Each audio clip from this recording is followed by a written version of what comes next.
Sap Caberas. Kumuha kami ngayon ng malunggay. Gagawin namin tea. Bilad namin sa araw.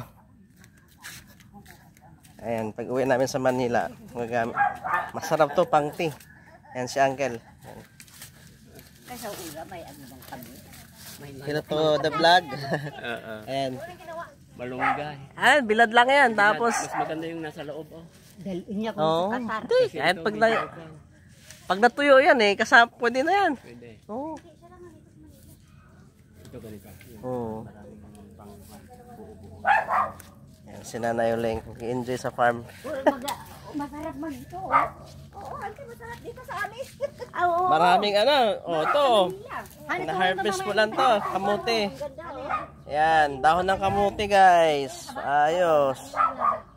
Ipitas ka rin to sa likod ng bahay. May dahon ka ng kamuti sa Manila. Grabe, 10 piso.